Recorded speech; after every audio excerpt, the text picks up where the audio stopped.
A inflação chegou com força ao prato do brasileiro. O arroz, tão presente em nossa mesa, subiu quase 20% neste ano. Para falar sobre o tema, eu recebo dois deputados do Rio Grande do Sul, o estado que concentra a maior parte da produção nacional de arroz. Deputado Bongás, do Partido dos Trabalhadores, e deputado Jerônimo Gergen, do Partido Progressista. Eu sou Daniela André e este é o Câmara Debate, programa da rádio e da TV Câmara, em gravação especial pela internet. Eu começo dando boas-vindas aos deputados. Bem-vindo, deputado Jerônimo. Tudo bem, Daniela? Um prazer estar aqui com vocês. Um abraço e ouvindo também. Obrigada, deputado. Deputado Bongás, seja bem-vindo ao Câmara Debate. Obrigado, um abraço para todos vocês. Obrigado por poder participar. Uma saudação também ao deputado Jerônimo Gergen. Deputado Bongás, eu começo te perguntando então, por que o arroz subiu tanto? Outros alimentos também tiveram alta, mas o arroz aí parece que puxou a fila, né? Por que o PF do brasileiro ficou tão caro, deputado? É muito preocupante e nós temos no Brasil menos área plantada, praticamente está concentrado só mais no sul do Brasil, né? Rio Grande do Sul, Santa Catarina fundamentalmente. Nós temos agora, com a situação do dólar em alta e a nossa moeda desvalorizada, nós temos exportação impressionante, nós temos quase 1 milhão de toneladas exportado nesse período. Tá? Então isso é um descuido, digamos assim, do governo, um desleixo do governo em controlar isso para manter para o consumidor brasileiro. Nós temos, por outro lado, uma situação da alta, porque não tem mais estoques reguladores. Nós não temos uma política de segurança alimentar no Brasil. Esse é o principal problema. Nós sempre tínhamos, através da Conab, estoques em vários produtos, não é só o arroz, em outras áreas também, mas especificamente no arroz, Daniela, que é o tema do momento, vamos dizer assim, né? Então nós tínhamos um estoque, então quando tinha uma elevação, que às vezes era por uma produção baixa ou alterações no câmbio, ou, enfim, qualquer outro tema, nós tínhamos, por parte do governo, condições de colocar estoque, e esse regulava o preço. Esses estoques, eles faziam com que não houvesse essa superespeculação, por um lado, e a elevação tão cara para o nosso consumidor. Só que o governo, na ideia do Estado mínimo, acaba com a nossa Conab. Essa é a desgraça, infelizmente. E aí você tem um sofrimento para quem vai comprar. E isso é um problema que tem que ser resolvido, porque o agricultor, do outro lado, não é o culpado. O agricultor não é o culpado. O agricultor tem que ter um preço bom para ele. Mas o preço bom para o agricultor poder ter renda significa ele ter um juro baixo, ele ter uma assistência técnica, ele ter compra pública, ele ter um conjunto de elementos que diminuam o custo para o produtor poder receber um preço bom e que isso não interfira no preço tão alto para o consumidor. E aqui entra a parte fundamental do governo. E o governo só está de camarote assistindo. Ele não tem mais estoques reguladores. E o país que não tem estoque regulador, ele não pensa na sua soberania, ele não pensa no seu povo. E por isso, infelizmente, o preço ficou tão caro. Deputado Jerônimo Gergen, o senhor concorda? A gente tem questões estruturais que estão determinando essa alta do preço ou são apenas questões conjunturais pelo momento que a gente está passando aí, a pandemia, combinado a outros fatores econômicos no Brasil e no exterior? Não, o deputado Bongás ele já puxa para a culpa exclusivamente desse governo, né?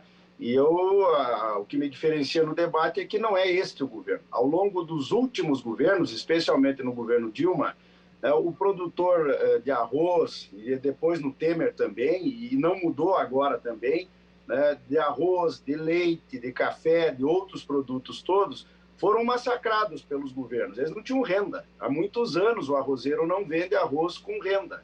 Aí acontece um cenário onde o Brasil se engalana, digamos assim, né, se orgulha de poder dizer que abriu mercado para carne, abriu mercado para isso, para aquilo, para o arroz, né, e isso é muito bom num tempo normal, mas que estimulou, no caso da lavoura orizícola, a diminuição de área, inclusive.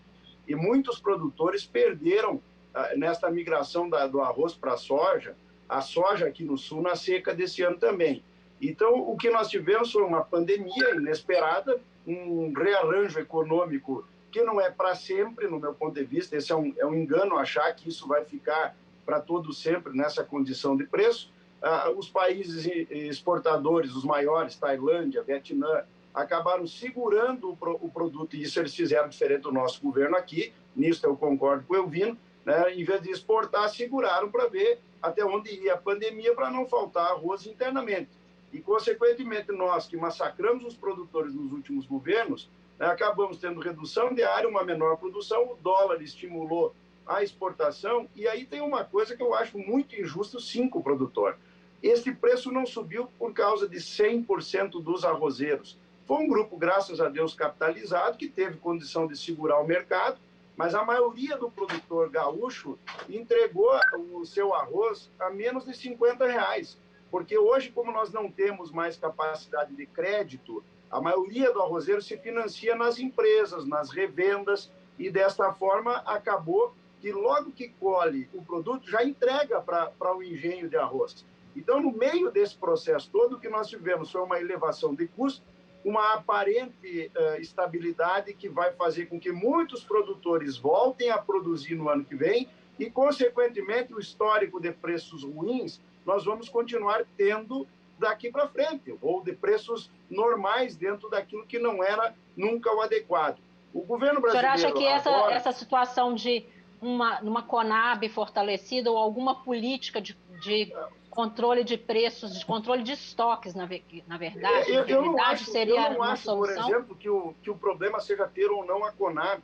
Agora nós estamos largando um navio de gado aqui do Rio Grande do Sul, carregado não sei com quantas mil cabeças, né, para ir para o exterior. Do seu ponto de vista do produtor, está perfeito.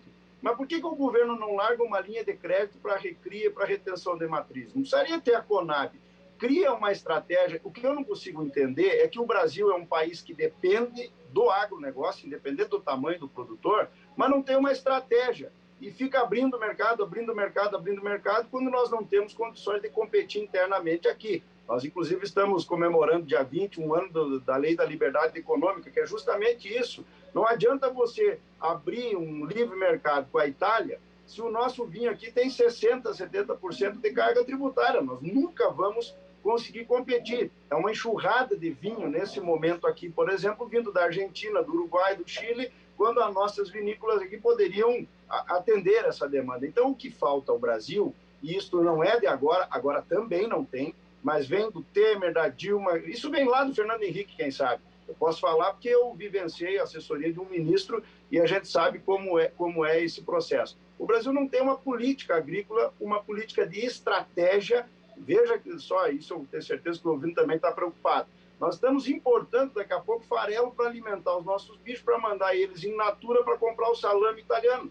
Não tem essa lógica. E isso não é política ideológica ou partidária. É uma política econômica que não existe ao longo dos últimos governos. O leite vai acontecer a mesma coisa, mas tem 5 anos, desde o governo da Dilma, do Temer e agora do Bolsonaro, que estão matando o produtor de leite. O produtor saiu da atividade, obviamente, quando agora tem aumento de demanda, diminui a capacidade produtiva e tudo isso que nós estamos sentindo no arroz, vamos sentir na carne de gado, no leite e em outros produtos, com certeza. Deputado Bongás, o senhor concorda? Está faltando uma política estruturante aí já há décadas? Eu fico feliz que o Jerônimo tenha dito que nos últimos anos, e se a gente for olhar, então, os anos, exatamente, são agora os governos do Temer e do Bolsonaro. Dilma e do Bolsonaro. E eu sempre fiz aqui. Tem que fazer essa diferença, né, Jerônimo? Porque senão a gente vai colocar como se não tivesse diferença. Porque no nosso tempo, as pessoas pegavam no banco. E o que o Jerônimo falou é muito correto. Imagina o produtor de arroz, ele vai ter que ir numa cerealista e no outro terceiro privado para pegar o recurso para poder plantar. Não, ele tem que ir no banco. O banco tem que oferecer. Só que vai falar com o Temer, que é golpista. Quem é que ajudou a tirar a Dilma, né? Que vai falar com o Bolsonaro. Não vai ter. Então, o nosso produtor, diferente do arroz, no tempo do Lula e da Dilma, quando o preço para o agricultor do arroz não estava bom, e o agricultor ele tem um grande problema, porque tem um arrendamento, teria todo outro tema para a gente falar disso ainda, paga caro a água. Aí agora o Temer, que entrou lá porque alguém fez o golpe, né?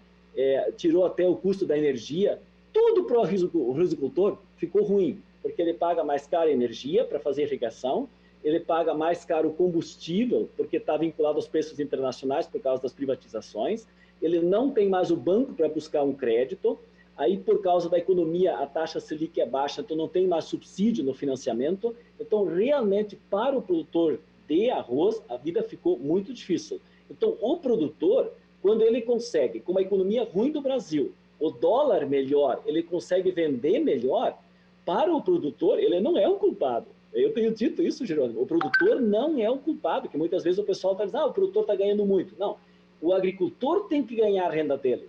Mas para ele ganhar renda, tem que ter por dentro uma Conab, sim. Porque como é que eu vou fazer uma política se eu não tenho uma Conab? Destruir a Conab é dizer que a comida fica mais cara. É isso que Agora, deputados, os senhores convergiram deixa eu dizer, aí... Daniela, só preciso dizer, é que o Elvino, ele separa, parece que o Brasil inventaram agora, né? Quem destruiu a Embrapa, a Conab, isso tudo, quem fez os créditos de forma errada para o produtor, né, para enchê-lo de endividamento, hoje foram os governos do PT, né? Mas, enfim, eu estou falando do arroz. E o erro é do Brasil, independente do partido. E vamos continuar errando se continuar tratando ideologicamente como o deputado Elvino está tratando. Mas os senhores convergiram aí num ponto que é... É Conab, Daniela, você tem que olhar isso, porque a ideia é fácil, não, é ideológico. Então, vamos tirar a ideologia. Vamos manter a Conab. PT Quem é da ideologia do Bolsonaro, destrói a Conab.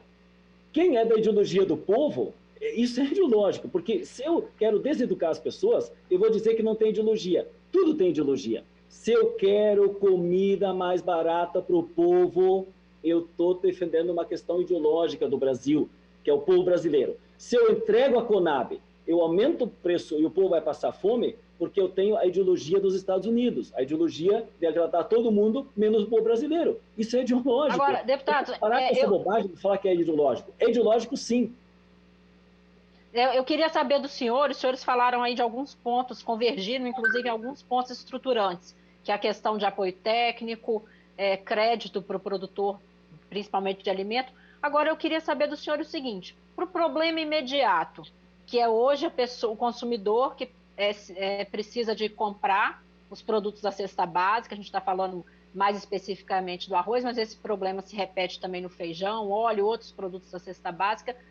Tem como agir para minimizar esse problema agora, nesse momento? Deputado Jerônimo. No que diz respeito ao arroz, Daniela, eu não vejo antes de outubro, final de outubro, quem sabe metade de outubro, o preço começar a mexer para baixo. Porque os Estados Unidos estão recém agora começando a colhendo a sua safra para abastecer também mercado interno, que é um momento de pandemia lá. Eles talvez até analisem o nosso cenário aqui para evitar que aconteça lá naquele país. Não há um volume de arroz suficiente para entrar essas 400 mil toneladas, como houve a redução da TEC imediatamente. Eu considero que o preço do arroz vai voltar a algum patamar anterior ou próximo, tomara que seja um bem maior do que era, porque era muito ruim, e menos, quem sabe, do que esse, obviamente, mas que nós só vamos poder preparar isso, no meu ponto de vista, na próxima safra aqui do Brasil.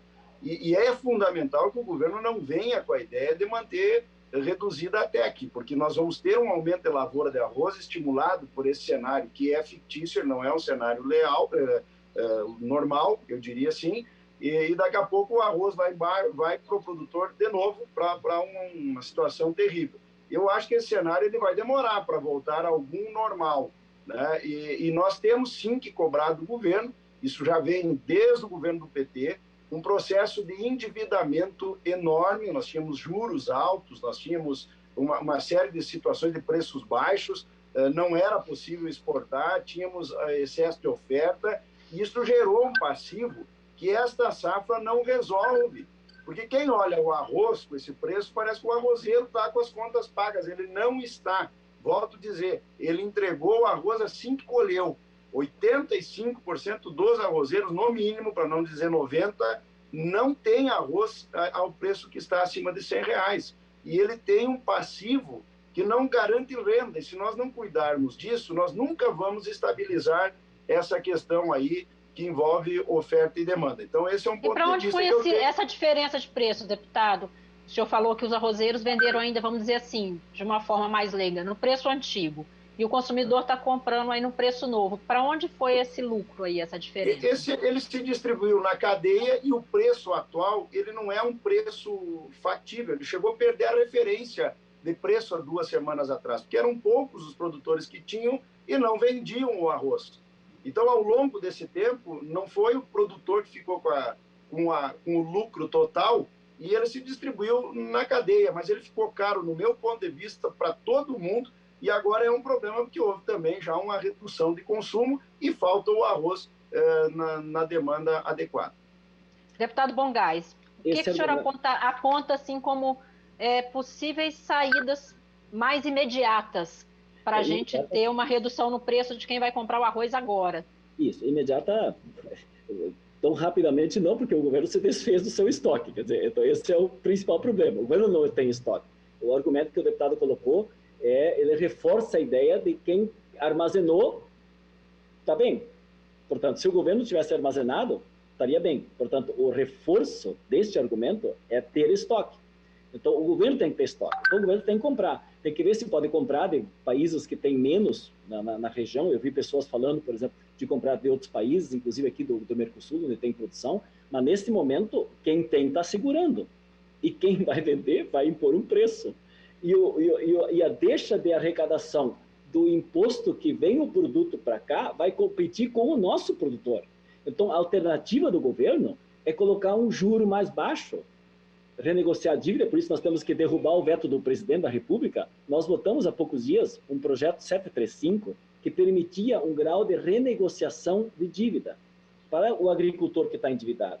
O presidente Bolsonaro foi contra, ele vetou, temos que derrubar o veto. Então, nós temos que fazer estoque, nós temos que estimular plantio, nós temos que ter pesquisa para isso, os nossos institutos, assistência técnica, para mais gente produzir. Nós reduzimos a área, ela foi substituída em boa parte por uma commodity, uma mercadoria de soja que vai só para exportação, que não agrega produto aqui, não agrega valor. Então, esse é o tema central. O governo tem que ter uma política agrícola para apoiar quem produz. E segurança alimentar para o preço não ficar tão exagerado. Essa é a questão, os dois lados, e aí o governo e todos os que pregam destruir as estruturas do Estado brasileiro, aí não adianta fazer discurso. Se eu enfraqueço o Banco do Brasil, se eu enfraqueço a Conab, se eu enfraqueço a Emater, se eu faço toda a política ou a Embrapa, eu enfraqueço, não adianta eu fazer discurso, de onde é que vem? O empresário privado vai colocar recurso?